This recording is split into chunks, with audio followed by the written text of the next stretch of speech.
আসসালামু আলাইকুম ওয়া রাহমাতুল্লাহ। সন্তান যখন বিবাহের উপযুক্ত হয়ে যায়, বয়স বেড়ে যেতে থাকে, কিন্তু বিবাহের জন্য উপযুক্ত কোনো পাত্র আসে না, অথবা ছেলের জন্য উপযুক্ত পাত্রী পাচ্ছেন না, অথবা অন্য যে কোনো কারণে সন্তানের বিবাহ হচ্ছে না, তখন মা বাবার পেরেশানি বেড়ে যায়, টেনশন বেড়ে যায়, অনেক ধরনের চিন্তা মাথায় চলে আসে, যার কারণে মা বাবা অসুস্থ হয়ে যায়। তাই সন্তানের বিবাহের জন্য আজ পরীক্ষিত একটি আমল আলোচনা করব। সন্তানের বিবাহের জন্য আজকের এই ওজিফাটি অনেক কার্যকারী।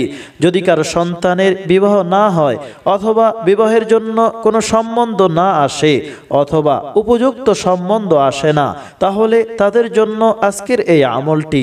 যদি ছেলের বিবাহ না হয়, তাহলে ছেলে এই আমলটি করবে, আর যদি মেয়ের বিবাহ না হয়, তাহলে মেয়ে এই আমলটি করবে।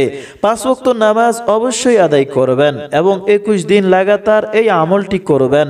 যে কোনো নামাজের পরে বসে সর্বপ্রথম 11 বার দুরূদ শরীফ পড়ুন, অতঃপর 313 বার সূরা নামলের 62 নং আয়াতটি পড়ুন। আউযু বিল্লাহি মিনাশ শাইতানির রাজীম।